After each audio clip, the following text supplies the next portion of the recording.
Om Sahana Bhavatu Sahanau Bhunaktu Sahaviryam Karavavahai Tejasvinavadhitamastu ma vidvishavahai. Om Shanti Shanti Shanti. So we are going to the next verses, and some people are stuck in a massage place. They are not here today. Yeah, kindly distribute some of these copies.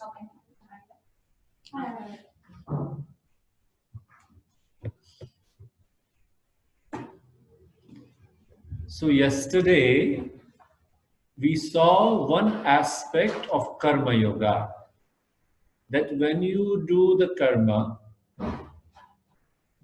then according to our actions we get results. Some actions bring us happiness, the other actions bring us sorrow. Sometimes due to our karma, we find ourselves in a very desirable situation. At other times, we find ourselves in the undesirable. Sometimes karma brings pleasure, sometimes karma brings pain. Karma brings sukham, karma brings dukkham. So, and what we understood yesterday, that it is not because of a God sitting somewhere who wants to make somebody happy and who wants to make somebody sad. It is not possible. That kind of a sadistic God we do not subscribe to. What are we saying? That when the oceans in the ocean the waves have some experiences, they are due to the ocean. Ocean is the Ishvara, and he is neither for any wave nor he is against any wave. The whole, what you call the providence, or you call the universe, one uno, that is the one which dishes out the results of our action as though. In fact, he is both the maker of the law of karma and he is the law of karma. He is the law. He is the lawgiver and he is the law. He is the law of karma. He is the psychology. He is the physiology. Ishvara is everything. He is both the material and the maker. He is the body. He is the prana. He is the prana. He is the mind. He is the mind. He is the intellect. He is the intellect. He is the intelligence. That intelligence is everything. Okay? Because the body is intelligent, prana is intelligent, mind is intelligent, intellect is intelligent.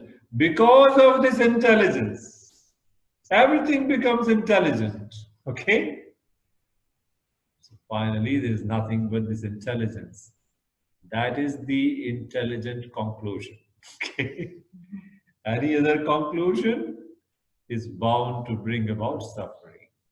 So when you see the truth as it is, there is some ananda in that also. When you discover it's vidya ananda. In learning, be very careful, it's opener. So in fact, it's better that if you change the seat, because the whole wire can come out. I was afraid of that.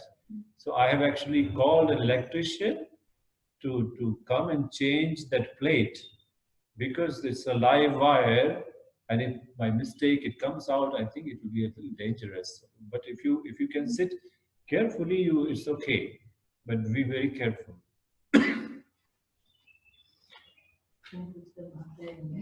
So what was the karma yoga? That whenever the results come to us, right, we accept it with equanimity. Why? Because it is not up to me. I can only perform my actions. In fact, in the South America, there is this thing going around, the 4 golden rules.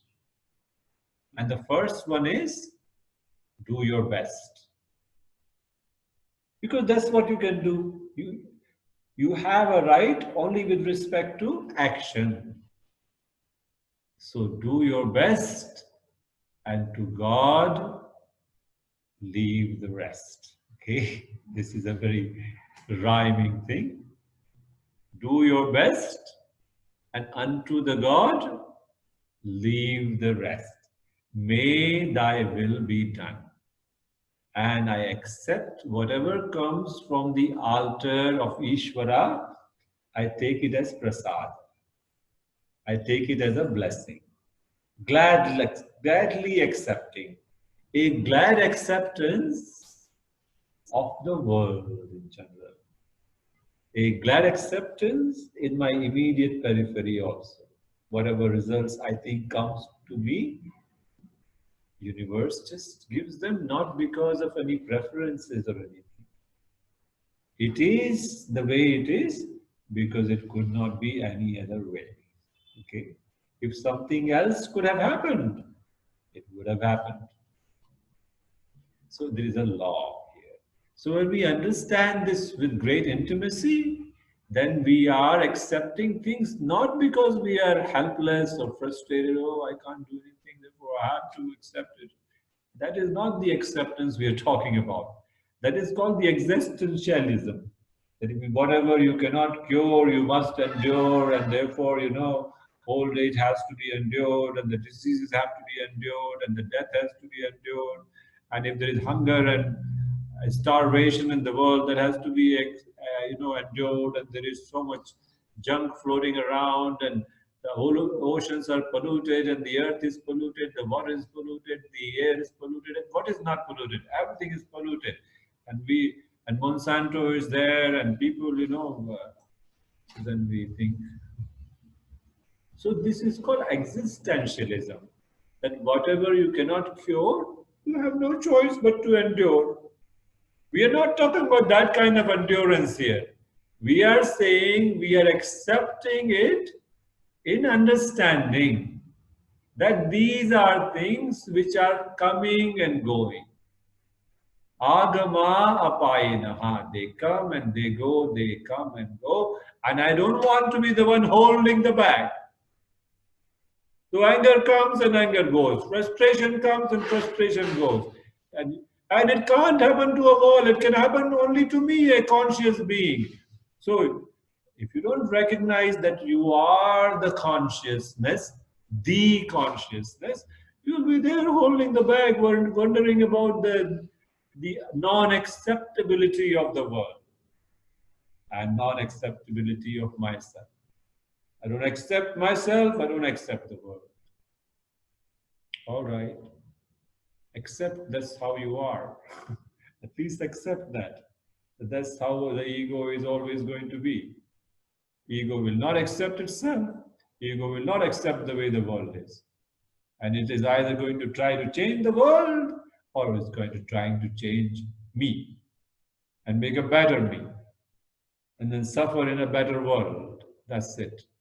So better me, suffering in the better world. That is our idea of happiness. It's not going to change much. So we really need some kind of a paradigm shift, right? We need to get out of the bucket and see that you are the shining sun. You are not a reflection of it. Don't try to make the lot of the reflection better. Don't try to affect a change in your vicinity. Try to see who you are. Don't try to change the me. Don't try to change the world. Try to see who you are. That is called self-knowledge, right?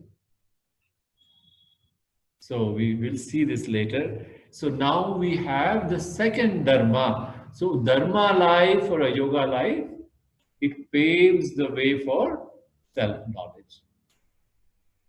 So when we inquire into the nature of me, myself, that adhyatma jnanam, it takes us to Tattva Jnanam. As I know the pot better, the clay becomes like daylight. I am the consciousness. I am the cause of the entire pot world. I'm not just the cause of one pot. I am the cause of the entire universe. This is what you are, the ocean. That until then, it's only a little redressal to our sorrows. It's not going to change things completely. By enacting the change in the bucket, you don't become the sun. You don't have to become the sun. You only become the sun by seeing that you already are the sun. So it is a seeing. There is no doing involved in this. It is a seeing. That's why self is not self-doing. It is self-knowledge. Knowing the self does the trick. Then I do so many things. I do yoga and other things. Well, we do that in order to know. So our doings have a meaning only if it is done for the sake of knowing. So I live a yama niyama life. What for? So that I can know the self. Asana pranayama pratyahara. Why? Because I want to know. It is for knowing. We live a life of meditation, dharana, dhyana, samadhi. What for? In order to know this Purusha. So when the doings are meant for knowing, they become meaningful. But if there is a doing in order to become a bigger person or better person and so on, then that doing is, there is really no knowing in that. Yeah. So now let us see what should be our attitude towards action. What is our attitude towards results of the action? I accept them gladly. But when you perform the very action itself, how do you do it? So here is a verse. It's the verse number 11. The verse number 50. 50. Buddhi yukto jahatiha ubhe sukrata dushkrate tasmad yogaya yujyasva yoga karmasu kaushalam. So buddhi yuktaha, the person who has this yoga buddhi. Okay, buddhi yuktaha. Yuktaha means enjoined with, connected with. So one who has this buddhi, and what kind of buddhi is this? It's called yoga buddhi, prasada buddhi. That all that is here is Ishvara, and whatever results I get from him, I accept gladly. This kind of a buddhi, this kind of an attitude who has buddhi yukto jahati, he gives up. Here in this world, here, jahati, he gives up. What? Ubhe sukrata dushkrate. Sukrata, punya. You know, the punya is called sukrata, and dushkrata, papa or apunya. So he gives up both. Ubhe means both. What? Sukrata as well as dushkrata. He gives up punya papa kind of thinking. That I will do punya and go to heaven. And the papa will make me suffer. Yeah? Instead of going to heaven, He goes to yoga way. He wants to live a life of yoga, which means a life of, he no longer seeks the heaven, he seeks the moksha, freedom. That person is a yogi. If you think that the freedom comes from doing more and more and more and more sukrata, punya, punya, punya, and I will go to heaven and there I'll be happy forever. That is not yoga. That is just another search for pleasure somewhere. In that there is no yoga. Right? So buddhi yukto jahati hai. So when a person understands very deeply that I am not the giver of results, I can only do my actions, and the results are according to a certain law here, and therefore he understands this limitations of the karma itself, the sukrata and dushkrata. So he understands that he could be something more than this. He doesn't need to travel up and down in this world, go to the seventh heaven, come back to the earth, again go to the seventh heaven with his sukrata, good karma, a lot of merit. He accumulates and goes to the heaven. Then comes down and now and then does some dushkrata and spends some time in hell and then comes again to the earth. And so he understands that once he has the yoga buddhi, jahati, he gives up his reliance upon good karma. He doesn't suffer any bad karma and doesn't look to enjoy the results of his good karma.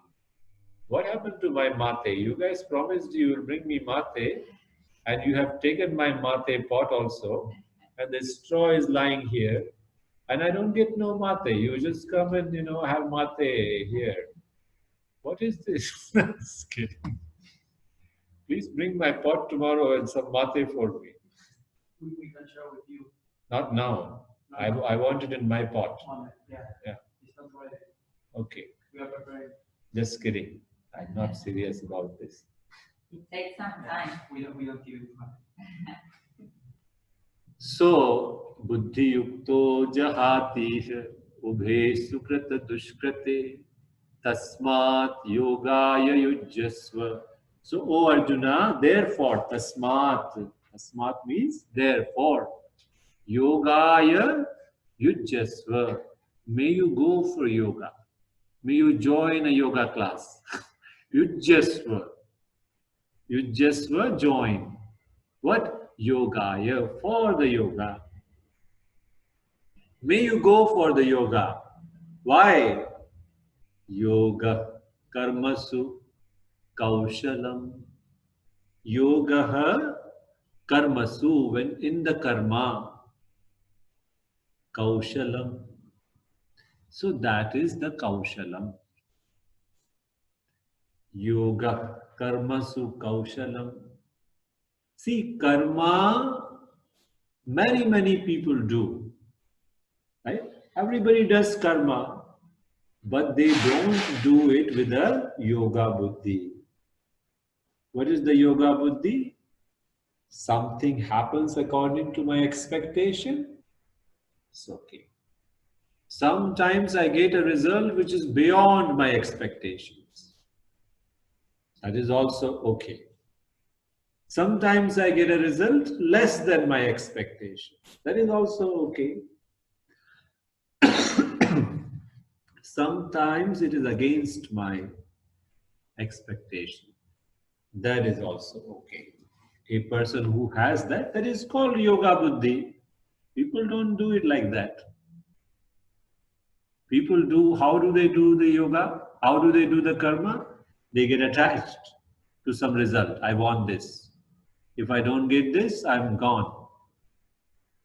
Or they're averse to some situation. This should never happen. Why? No, I don't like this.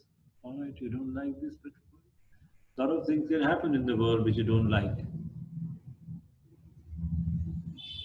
So we don't like earthquakes, but earthquakes happen.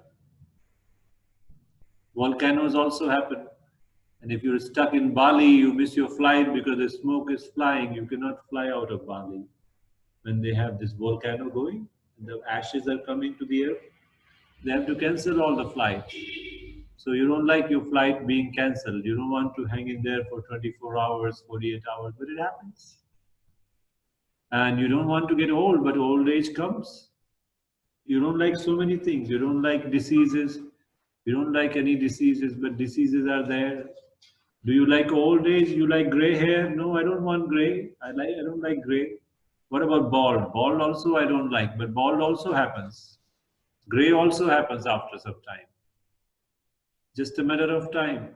Death also happens. I don't like death, yeah, but that happens.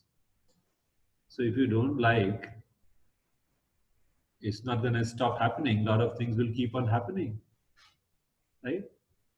So, and same thing before. So if you try, sometimes you succeed, sometimes you may not get what you want. You call it failure, you can do that, but it is another outcome. Yeah. So we saw this yesterday. So therefore, what is the way to do your karma? Yoga way. Yogaha karmasu kaushalam. Your kaushalam, your greatness, your skillfulness, they translate it as skill. Your kaushalam is in doing the karma the yoga way. What is the yoga way? The proper way, the right way is the yoga way. So I do, so if I want something, I go for it, but without hurting anybody. When I want something and we hurt someone in order to get that, that is not the yoga way. That is the himsa way. Okay, I want something, I go for it. But in order to get it, I don't lie. Why? Because I'm a yogi. Satyam. If by speaking the truth I get it, okay. But if I say the truth, I won't get it. Let it be so. You don't lie in order to get something. If I lie, that means there is a pressure. So the yoga way is that I follow dharma. That is the yoga way of doing karma. I do what is right. I follow some values like yamas and niyamas, and I do it that way. If by doing the yoga way, if I accomplish what I want, it's okay. But if I'm going to lose something, money, house, car, whatever, because I lived a yoga life, I'm not going to feel bad because living a yoga life is its own reward. What is the reward? You maintain the harmony. So when you don't lie and you don't violate anybody, and when you don't cheat anybody, don't try to acquire somebody's possession, don't try to live a life of accumulation, parigraha, and always busy with other things except Brahman. So now I want money, now I want fame, now I want name, now I want power, now I want pleasure, pleasure, pleasure. And that is my whole life. Brahman doesn't even make his appearance. That is called abrahmacharya. So if that is how someone is living, there is no kaushalam in that. There is no Rama in that. So what is the Dharma life? Dharma life is living the right life. If I can get it the Dharma way, whatever I get in Dharma way, I enjoy. Gladly accept. Whatever comes to me in the Dharma way, I accept it gladly. Whatever is adharma, I avoid it. Then what happens? You maintain a heart and the mind pure. Keep it clean, shaucha and all that. So then there is harmony here. All through yourself is harmony. Suppose I don't do this. I don't live a yoga life. Then there is violence, then there is lying, cheating, and so the whole internal is corrupt. And that person may get what he wants. Maybe he will get the money he was seeking by doing the wrong way. Maybe he will get what he wanted, a job, a house, a car, or whatever. But then he will lose the harmony. It's like when you will get all these things, but in the process you will accumulate a lot of hala hala. And if you live the Dharma way, you will be drinking nectar all the way. The elixir of life, right? See, this doesn't make sense to us, but think about this. Suppose somebody put this harmony that we're talking about, harmony in your heart, clarity in your mind. Suppose somebody packed it and like a water bottle, they were selling it in the shop. Then you could buy this harmony. Harmony. Or it was a drink, you just drank it and suddenly the whole thing became clean, clear and harmonious. How much will you pay for this bottle? For my money, probably. You're willing to pay with your whole being, right? What about hala hala? Suppose hala hala was on the shelf. Hala hala means poison. Hala hala means conflict. Hala hala means attachment. Hala hala means frustration. Hala hala means anxiety. Hala hala means worries. Hala hala is ha ha ha ha. I don't know what's happening in my life. I don't know. I don't know why God is so unkind. Why me? Why is he always after me? Look at him. He's having so much fun. Look at me. This ha ha. This is the hala hala is the poison of living in the rut of time. When we live this life of comparison and competition and aggression, and this is the poison. And suppose it was packed again, it was bottled in a bottle available in the shop. Buy one get free. Buy one get one free. What price will you pay for this hala hala? Suppose it was available on a deal. Buy one get two free. Buy one get three free. By frustration, get some anger also. By attachment, we will give you anger along with it. And jealousy, and some worry. We'll give you anxiety also for free. Suppose it was all available for free. Will you drink that bottle? But because we understand material, but these things are not material, therefore we don't have the same perception of them. But suppose I valued my harmony,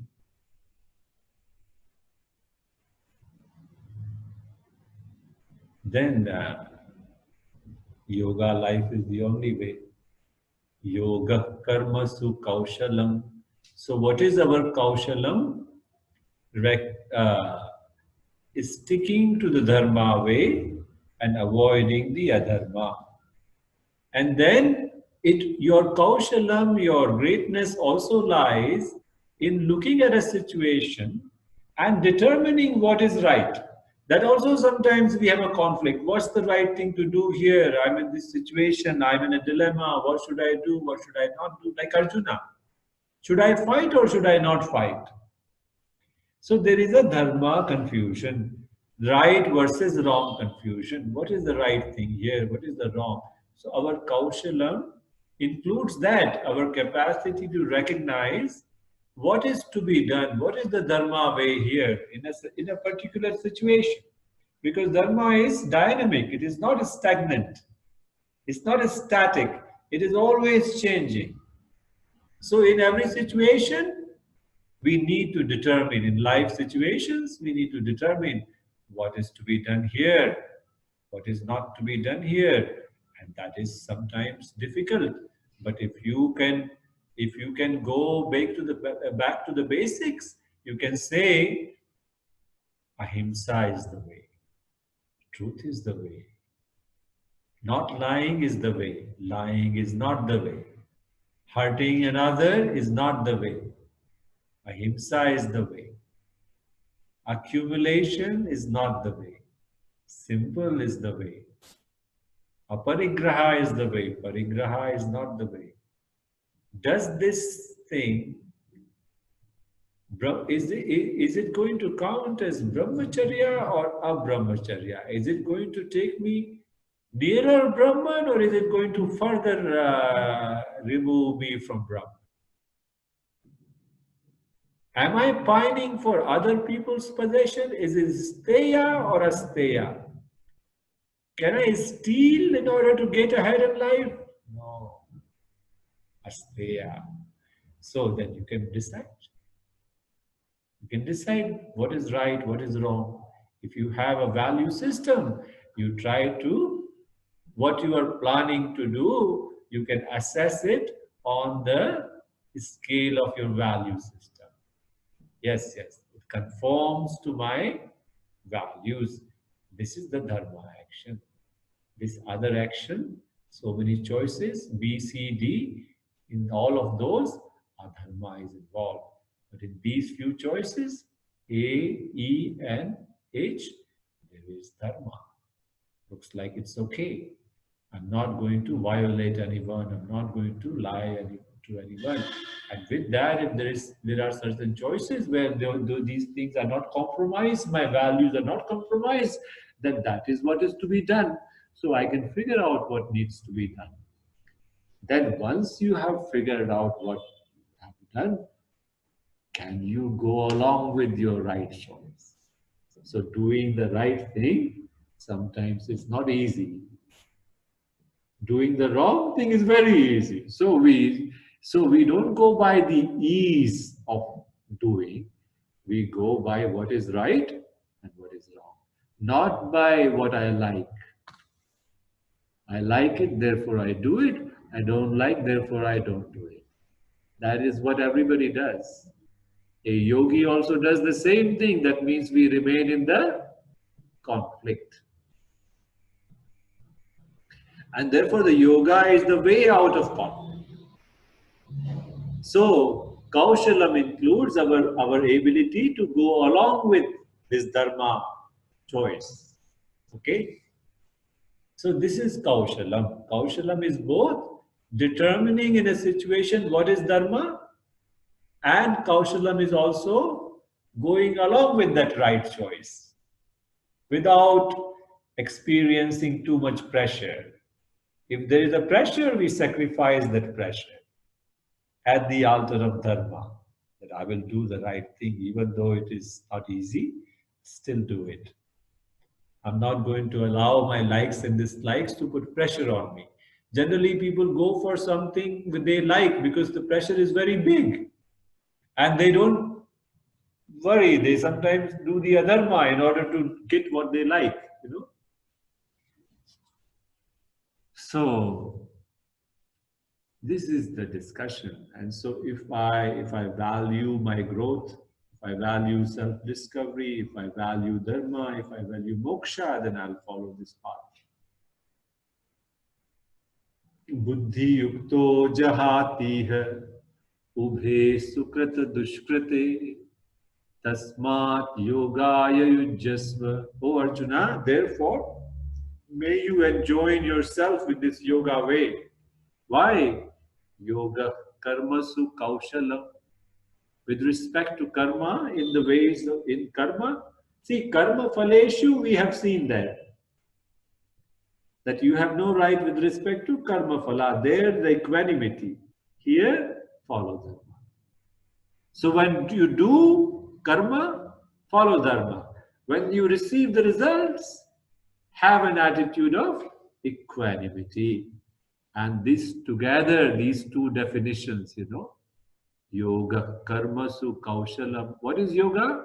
With respect to karma, karmasu in the karma, kaushalam. That's one definition of yoga.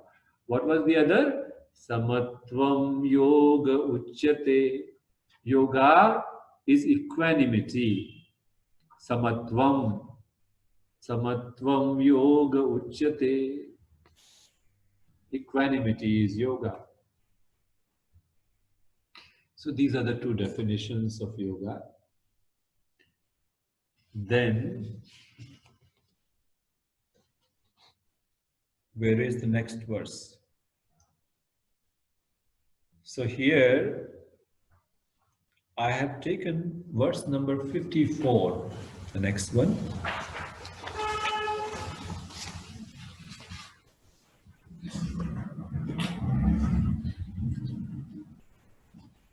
स्थित प्रज्ञस्य का भाषा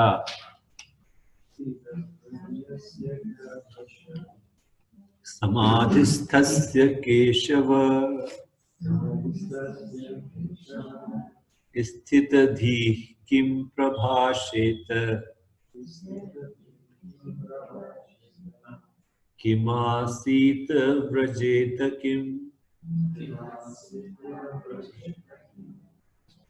So, sthita prajnasya.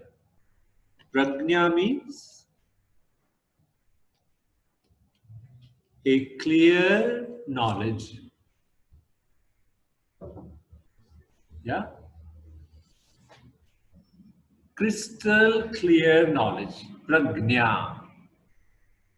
And a person, sthita here, is steady. Steady. What's steady, sorry? Is steady. Like Yeah, but what? Sthita.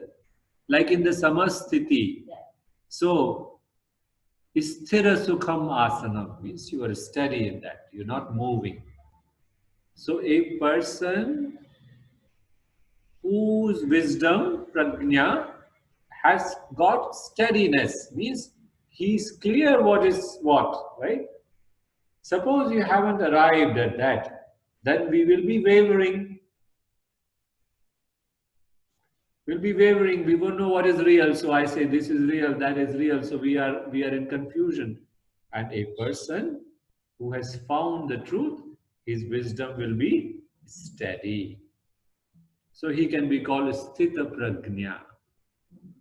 So a wise man, you can say a wise man who has discovered the wisdom and he has become steady in that wisdom. Sthita prajna. Compare it to the sutra, in the Yoga Sutra. What is it? Tada drashtuhu swarupe avasthanam. Avasthanam is the same as sthita. So he stays in that understanding for good. Okay. His wisdom has become steady. Okay. Sthita prajnasya ka bhasha. Bhasha is description. How would you describe him, sir? Oh Krishna, how would you describe bhasha, the way of being of a wise man, sthita prajna, of a man of a steady wisdom? How would you describe him? Sthita prajnasya ka bhasha. What is the description of a wise man, sir? Samadhisthasya, and he is in the samadhi, samadhistha. He stays in the samadhi. He remains in his true nature. Swarupe avasthanam. So he is always in samadhi. See, initially we think that he must be sitting. To be in samadhi, he must be sitting. And that too sitting like this. And then he should be in deep meditation. Then we will think that he's in samadhi. That is okay. In the beginning, that's how it is for everybody. But suppose somebody understands the truth, then he will always be in samadhi. While he's walking, he's in samadhi. While he's eating his lunch, he's in samadhi. When he is sleeping, of course, he's in samadhi. When he's talking, almost also he's in samadhi. When he's listening, he's in samadhi. Once a person becomes a wise man, a Buddha, his samadhi or the meditation, he's always in meditation. He is a wave who never loses his touch with the ocean. In fact, he doesn't see the wave much. He just sees the ocean all the time. Because that's what he is. Others are taking themselves to be as small waves, but that he doesn't even remember maybe. So he's miles away from the bucket. That is a wise man, because the sun is reality to him. He's miles away from his smallness because the bigness is a fact to him. And everybody is that big. Everybody has access to that bigness. So then everybody is that big. In fact, there is nothing else except that ocean. When the person sees the ocean, what is the meaning? He sees that the reality is a partless whole. So others are looking at a necklace, others are looking at a bangle, others are looking at an earring. He only sees gold everywhere. He only sees gold.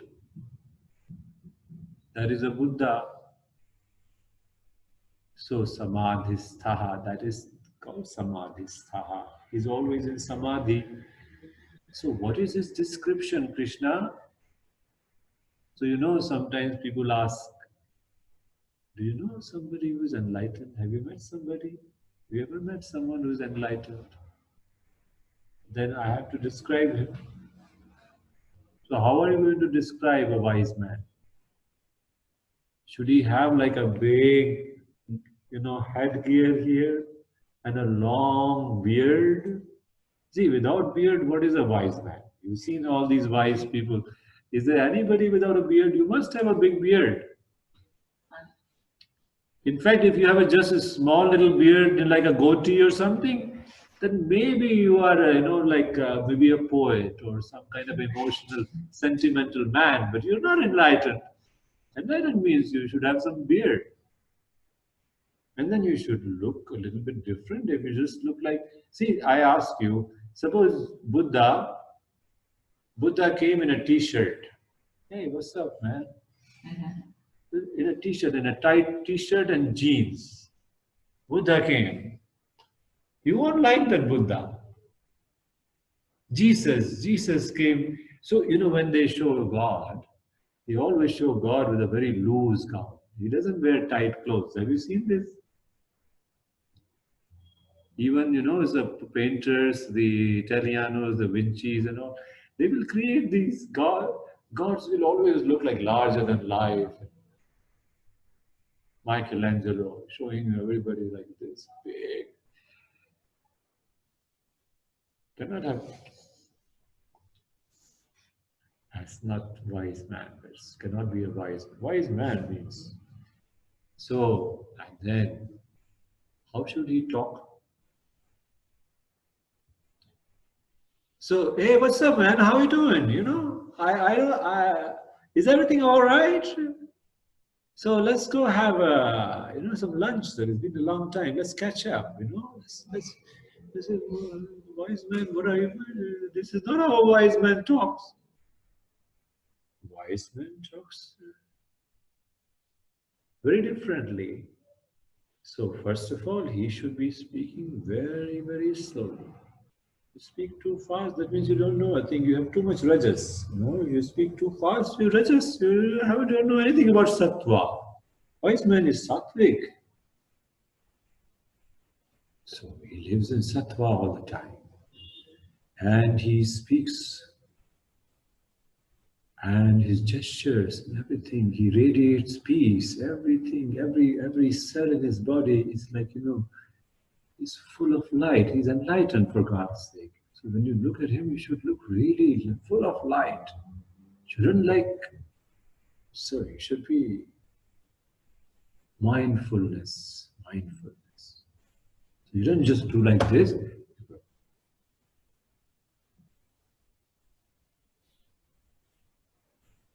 You scan the room. You look very alert, very, very alive. When you see see somebody, you should feel like an X-ray machine is going through him.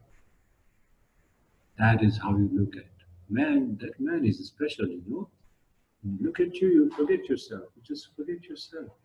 In his presence, you feel you are enlightened. Man, he's got something. So, what is the bhasha? What is the description of a wise man?